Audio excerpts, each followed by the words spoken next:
Hello friends, welcome to YouTube channel Agripedia. आज हम लोग इस वीडियो लेक्चर में देखने जा रहे हैं ऑपरेशन फ्लड के बारे में डिटेल्ड में। सो आइए वीडियो को स्टार्ट करते हैं। सो ऑपरेशन फ्लड का एज इंट्रोडक्शन देख लें। So Operation Flood was launched on 13 जनवरी 1970। 13 जनवरी 1970 को ऑपरेशन फ्लड लॉन्च किया गया था। Was the world's largest dairy development programme and landmark project of India's National Dairy Development Board. ये वर्ल्ड का largest dairy development programme था और लैंडमार्क प्रोजेक्ट था India National Dairy Development Board NABARD का, NDDB का। It transformed India for a milk deficient nation into the world's largest milk producer.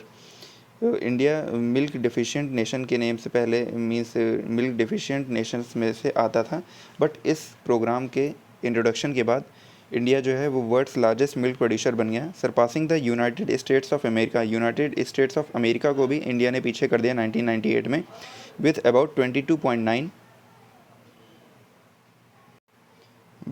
22.29% of global output in 2018. Within 30 years, it doubled the milk available per person in India and made dairy farming India's largest self-sustainable rural employment generator. 30 years में ही operation flood की वजह से India का जो milk जो production था उसने इसमें डबल इंक्रीमेंट कर दिया, जो कि एक बहुत ही पॉजिटिव इसका एडवांटेज रहा है। Then all this was achieve not merely by mass production. सिर्फ मास प्रोडक्शन से ही नहीं ये अचीव हो पाया, but the production by the masses, जो कई सारे अदर स्टेट्स का भी इसमें योगदान रहा है, उसके वजह से ये अचीव हो पाया है। The process has since been termed as the White Revolution. इसे वाइट रेवोल्यूशन के नेम से भी जाना जाता है। Operation Flood is also known as the White Revolution. If there was one technological breakthrough that revolutionized India's organized dairy industry, it was the marketing of skim milk powder out of buffalo milk. The man who made this possible was Harichand Megha Dalaya. India organized dairy industry, it was making of the skim milk powder, buffalo milk से skim milk powder को जिसने possible किया, जो ये बना पाया, वो the man who made this possible was Harichand Megha Dalaya. The Anand patent experiment at Amul, a dairy cooperative, was the engine behind the success of this program. Anand means Anand milk union limited. Amul जो है वो dairy cooperative है जो कि इसके पीछे का engine है, मीन्स जो कि इसमें हेल्प किया इस प्रोग्राम में सक्सेस होने में, जिसने हेल्प की वो अमूल है। Doctor Verghese Kurien, the chairman and the founder of Amul, was named the chairman of NDDB by the Prime Minister of India Lal Bahadur Shastri. Doctor Verghese Kurien जो कि चेयरमैन और फाउंडर हैं अमूल के, वो चेयरमैन ऑफ NDDB भी बने by then prime minister of India Lal Bahadur Shastri. Kurien thrust the program towards the success and has since been recognized as the architect. Operation Flood is the program that led to White Revolution. It created a national milk grid linking producers throughout India to consumers in over 700 towns and cities and reducing seasonal and regional prices variations while ensuring that producers get a major share of the profit by eliminating the middleman. इसमें operation Flood का main role ये भी रहा कि उसने अलग अलग town से कलेक्ट किया मिल्क को, अलग अलग टाउन से मिल्क कलेक्शन हुआ और जो भी प्राइस वेरिएशंस थी उसको कम की गई, और जो भी इसमें रीजनल प्राइस वेरिएशंस थी, सीजनल प्राइस वेरिएशंस थी, उसे कम किया गया, और जो भी प्रोड्यूसर्स हैं उन्हें भी प्रॉफिट दिया गया बाय एलिमिनेटिंग द मिडलमैन। जो भी बिचौलिए थे उन्हें हटा करके डायरेक्ट प्रोड्यूसर्स को इसमें प्रॉफिट मिला। Objective of Operation Flood were, अब ऑब्जेक्टिव जो भी ऑपरेशन फ्लड्स के थे वो हम देखेंगे। पहला ऑब्जेक्टिव था इंक्रीजिंग इन मिल्क प्रोडक्शन को बढ़ाना, ये इसका ऑब्जेक्टिव था। Augmented rural incomes, rural income में इंक्रीमेंट करना, उसको रूरल इनकम को कैसे बढ़ा सकेंगे। फेयर प्राइसेस फॉर कंज्यूमर्स, जो भी कंज्यूमर्स हैं उनके लिए फेयर प्राइसेस मीन्स जो भी मिल्क ले रहे हैं या जो भी ख़रीदार हैं उनको fair prices means proper prices में अवेलेबल कराया जा सके मिल्क और milk related products. Then fourth is the increased income and reduced poverty among participating farmers while ensuring steady supply of milk in return. Increased income और poverty को reduce करें और income को इंक्रीज़ करें, फार्मर्स को भी participate करवाएं उसमें, so that the study supply of milk in return, और जो मिल्क का है वो प्रॉपर सप्लाई हो सके। देन प्रोग्राम इम्प्लीमेंटेशन, ये प्रोग्राम कैसे इम्प्लीमेंट हो पाया, कैसे सक्सेसफुल हो पाया। सो Operation flood was implemented in 3 phases. Operation Flood के 3 फेजेस थे। ऑपरेशन फ्लड के 3 फेजेस थे।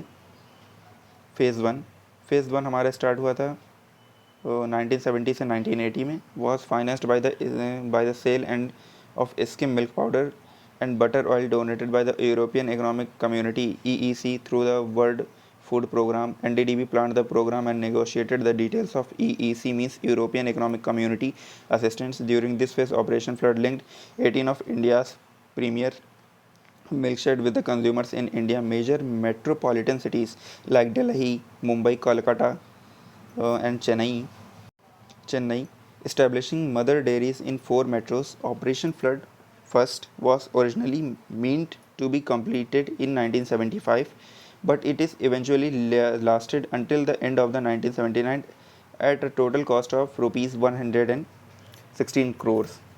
ये इसका इंट्रोडक्शन था। Then aim of phase first, जो फर्स्ट फेज़ था इसका एम क्या था।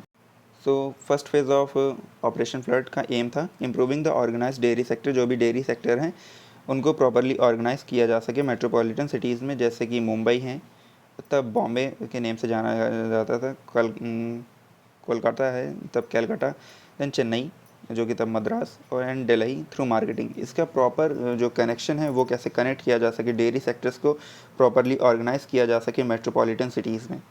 देन सेकेंड है इसका aim and increase of producer share in the milk market, जो भी प्रोड्यूसर है उसका शेयर कैसे मिल्क मार्केट में इंक्रीज़ किया जा सके, ये इसका एक ऑब्जेक्टिव था, एम था। देन फर्स्ट फेज का ये भी एम था कि the speeding up of the development of dairy animals in rural areas to increase both production and procurement. Then phase 2 अगर हम देखें तो फेज़ 2 ऑपरेशन फ्लड फेज़ 2 जो था वो 1981 से 1985 तक चला। इसमें increased the number of milk sheds from 18 to 136, जो भी मिल्क शेड्स थे इसमें 18 से इंक्रीज़ करके उन्हें 136 किया गया इस प्रोग्राम प्लान की ड्यूरेशन में। Urban markets also expanded the outlets of milk to 290 by the end of 1985. A self-sustaining system of 43,000 villages cooperative were with 4,25,000 milk producers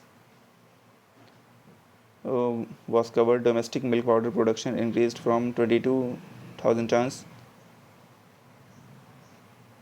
in the pre-project year to 1,40,000 tons by 1989, with all this increase coming from dairies set up under Operation Flood. In this way, EEC gifts and a world bank loan helped in promoting self reliance. ये भी इसमें भी कैसे कि dairy का promotion किया गया, कैसे उसे कनेक्ट किया गया, ये सब इसमें भी किया गया और जो हाईलाइटेड है ये इंपॉर्टेंट है इसमें। देन फेज़ थर्ड जो हमारा है, फेज़ थर्ड हमारा स्टार्ट हुआ था 1985 से और लास्ट किया था 1996, मीन्स इस ड्यूरेशन में फेज़ थर्ड हमारा इस्टेब्लिश हुआ था। Enabled dairy cooperatives to expand and strengthen the infrastructure. इसमें डेयरी कोऑपरेटिव को एक्सपेंड किया गया, कैसे उसका इंफ्रास्ट्रक्चर स्ट्रेंथन किया गया। Required the procure and market increasing volume of milk. Veterinary first aid health care services, इसमें veterinary first aid health care services भी इंक्लूड की गई।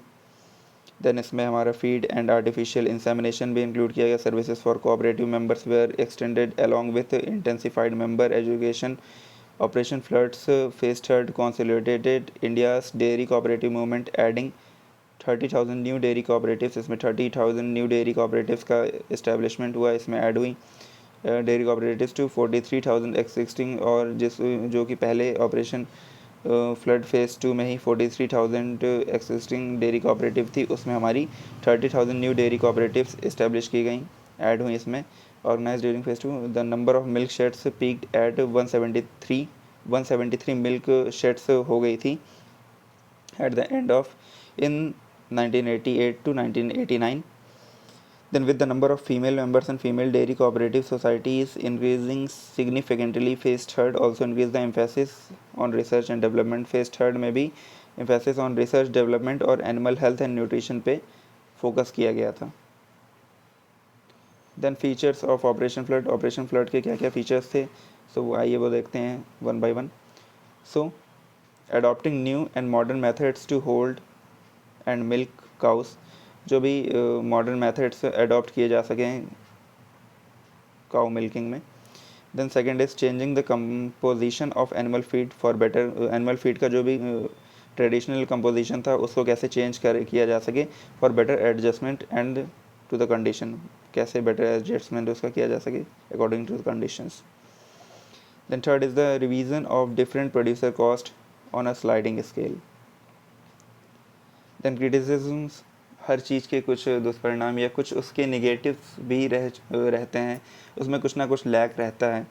सो डेयरी जो ऑपरेशन फ्लड हमारा था इसमें भी कुछ लैग रह गई थी, जैसे कि emphasis on imported breeds of cattle has resulted in the dissemination of Indian breeds. जो भी हमारी इम्पोर्टेड ब्रीड्स थी, जो हम बाहर से फॉरेन ब्रीड्स हमारी जो थी, उनका एज अ कैटल रिज़ल्ट करना मीन्स वो जो इंट्रोडक्शन उनका वो रिज़ल्ट किया हमारी इंडियन ब्रीड्स का डेसिमेशन में। मीन्स इंडियन ब्रीड्स को हम कम फोकस करते थे, मीन्स इंडियन ब्रीड्स पर कम फोकस किया गया और हम फॉरेन ब्रीड्स इंपोर्ट करके लाए, ये इसका एक क्रिटिसिज्म था।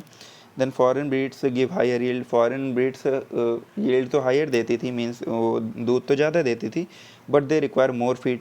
अब ऑब्वियस सी बात है कि अगर वो कोई भी अगर हमें मिल्क ज़्यादा दे रही कोई काऊ तो उसका फीड भी ज़्यादा होगा, सो उनका फीड ज़्यादा था, बट ये इंडियन कंडीशंस के अकॉर्डिंग सूट नहीं कर रहा था, मींस इंडियंस के अकॉर्डिंग कि उनको ज़्यादा फीड देना वो सूटेबल नहीं था, वो सूटेबल नहीं था, वो पॉसिबल नहीं था। सो ये भी एक इसका क्रिटिसिज्म रह चुका है। सो ये वीडियो हमारी थी ऑपरेशन फ्लड पे, इसमें हमने ऑपरेशन फ्लड के बारे में जाना। सो फ्रेंड्स, अगर आपको वीडियो अच्छी लगी तो वीडियो को लाइक करें, शेयर करें, चैनल को सब्सक्राइब करें। Thank you for watching the video.